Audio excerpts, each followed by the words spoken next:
रामनाथ गांव के बाहर बनी अपनी छोटी सी चाय की दुकान पर रोज सुबह अंधेरे में ही पहुंच जाता था।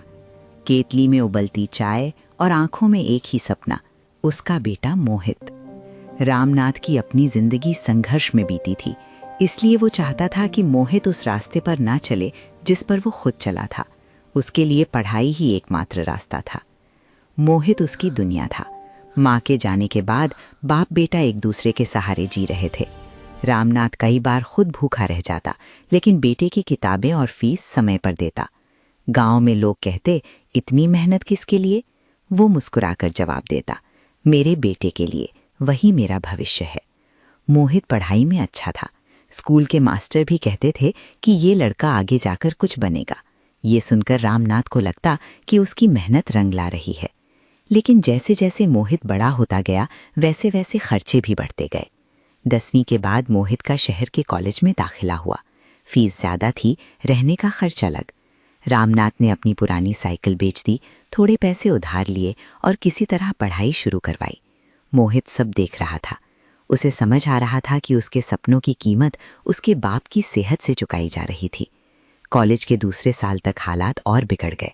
दुकान पर ग्राहक कम होने लगे और रामनाथ की तबीयत भी गिरने लगी।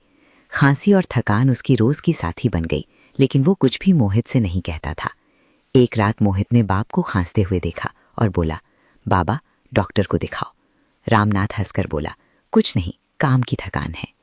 तीसरे साल की फीस भरने का समय आया। पैसे नहीं थे। रामनाथ ने साहूकार से कर्ज लेने की बात की।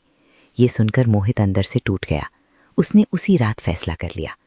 अगली सुबह उसने कहा, बाबा, मैं पढ़ाई छोड़ दूंगा। रामनाथ सन रह गया। क्या कह रहा है तू? मोहित ने कहा, मैं शहर जाकर नौकरी कर लूंगा। आपकी तबीयत भी ठीक नहीं और कर्ज बढ़ता जा रहा है। रामनाथ की आंखों में आंसू आ गए। मेरे सपनों का क्या होगा? मोहित ने रोते हुए कहा, आप जिंदा और ठीक रहेंगे, यही मेरे लिए सबसे बड़ा सपना है। कुछ ही दिनों में मोहित शहर चला गया। एक फैक्ट्री में छोटी सी नौकरी मिली। काम कठिन था, तनख्वाह कम, लेकिन वो हर महीने पैसे भेजता रहा। उधर रामनाथ दुकान पर बैठकर बेटे का नाम गर्व से लेता, लेकिन रात में उसकी किताबें देखकर चुपचाप रो लेता। एक दिन रामनाथ की तबीयत ज्यादा बिगड़ गई। मोहित खबर सुनते ही गांव लौट आया। अस्पताल में बाप का हाथ पकड़कर बोला, मुझे माफ कर देना बाबा। रामनाथ ने कमजोर आवाज में कहा, नहीं बेटा, तू मजबूर था। समय के साथ रामनाथ ठीक हुआ। मोहित ने नौकरी के साथ साथ ओपन यूनिवर्सिटी से पढ़ाई फिर शुरू की। जब रामनाथ को ये पता चला तो उसकी आंखों में फिर से उम्मीद लौट आई। ये कहानी बताती है कि सपने कभी कभी अधूरे रह जाते हैं, लेकिन अगर बाप बेटे का रिश्ता बचा रहे तो वही सबसे बड़ी जीत होती है।